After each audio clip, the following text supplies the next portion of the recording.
दर्शकबिनहरू हाम्रो बहिनी विनिता छेत्री चाहिँ उपस्थित भइसकेको छ र हामी चाहिँ वेलकमको लागि यहाँनिर बसिरहेछौँ। यहाँ देख्न सक्नुहुनेछ यहाँहरूले र उहाँ चाहिँ सेकेन्ड रनर्स अप हुनुभएको छ र 2-3वटा शब्द भन्दियौ तिमी पनि। धेरै नै खुसी छौँ हामीहरू सबै यहाँनिर सम्पूर्ण अघि बिहानदेखिकै आएर यहाँनिर बसिरहेका छौँ र कहिले आउँछ भनेर प्रतीक्षामा हामीलाई धेरै एक्साइटमेन्ट छ हाम्रो होइन। र अब त्यस्तै गर्दै गर्नुपर्छ, भाइ बहिनी आउँछ जेनेरेसन भन्दै त्यस्तै गर्दै गर्नुपर्छ। उहाँलाई हेरेर एउटा केही प्रेरणा एउटा केही मोटिभेट हुनुपर्छ, आफूलाई इन्करेजमेन्ट लिनुपर्छ अनि त्यही हो कि कोसिस गर्दै गर्नुपर्छ, फल त अवश्य नै पाउने हो। Okay, thank you so much हजुर भाइ। नमस्कार।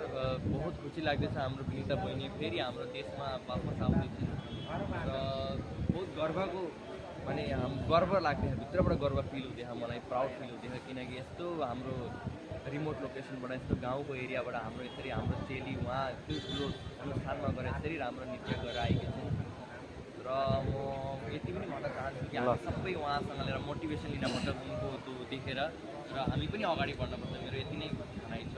Thank you so much sir. तपाईँ पनि 2-3वटा शब्द भनिदिनुहोस्। आज विनितालाई स्वागत गर्नु पाउँदा हामीलाई अत्यन्त खुसी लागेको छ र साथै एउटा सानो जग्गाबाट एउटा गाउँदेखि अनि एउटा गाउँलाई साथै समाजलाई अनि डिस्ट्रिक्ट लगायत राज्य अनि देशलाई नै आज विनिता छेत्रीले गौरवान्वित गरेकी छन् र त्यसमा हामी साह्रै नै खुसी छौँ। धेरै धेरै धन्यवाद।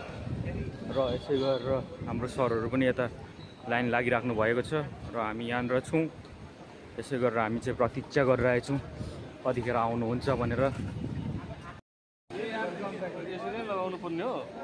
र हाम्रो बहिनी चाहिँ आइपुग्नु भएको छ, उहाँ पिताश्री हुनुहुन्छ बहिनीको। गुरुजी